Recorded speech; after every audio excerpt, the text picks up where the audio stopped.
मोठी बातमी मुंबई आंतरराष्ट्रीय क्रूज टर्मिनलचं उद्घाटन झाले। पंतप्रधानांच्या हस्ते मुंबई आंतरराष्ट्रीय क्रूज टर्मिनलचं उद्घाटन झाले।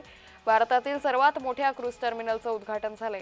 10 लाख प्रवासी क्षमता असलेलं हे टर्मिनल आहे। पंतप्रधान नरेंद्र मोदी यांनी मुंबईतील बॅलार्ड पियर इथं असलेल्या भारतातील सर्वात मोठ्या क्रूज टर्मिनल याचं उद्घाटन केले। हे टर्मिनल भारताच्या सागरी पायाभूत सुविधांना बळकटी देईल आणि मुंबईला एक प्रमुख क्रूज पर्यटन केंद्र म्हणून स्थापित करेल। या भव्य क्रूज टर्मिनलच्या बांधकामासाठी 556 कोटी खर्च आलेला आहे।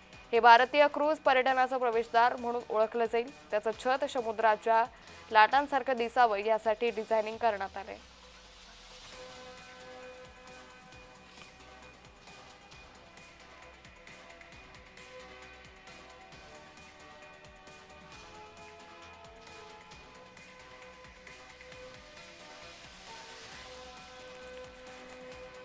तर पंतप्रधानांच्या हस्ते क्रूज टर्मिनलचं उद्घाटन झालेलं आहे। भारतातील सर्वात मोठ्या क्रूज टर्मिनलचं उद्घाटन झालंय।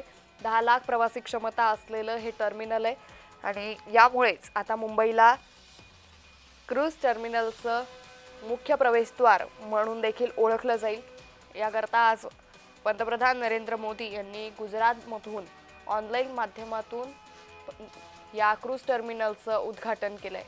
तर भारतातील सर्वात मोठ्या क्रूज टर्मिनलचं उद्घाटन झालेलं आहे। पंतप्रधान नरेंद्र मोदी यांच्या हस्ते या क्रूज टर्मिनलचं उद्घाटन झालंय। तर 556 कोटी रुपये या क्रूजच्या बांधकामासाठी लागलेत। आज गुजरातमधून पंतप्रधान नरेंद्र मोदी यांनी या क्रूज टर्मिनलचं उद्घाटन केलंय। तर मुंबई आंतरराष्ट्रीय क्रूज टर्मिनलचं उद्घाटन झालेलं आहे।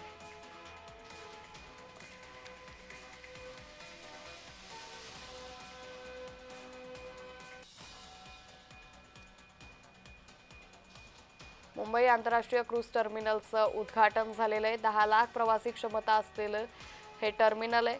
पंतप्रधानांच्या हस्ते क्रूज टर्मिनलचं उद्घाटन झालंय।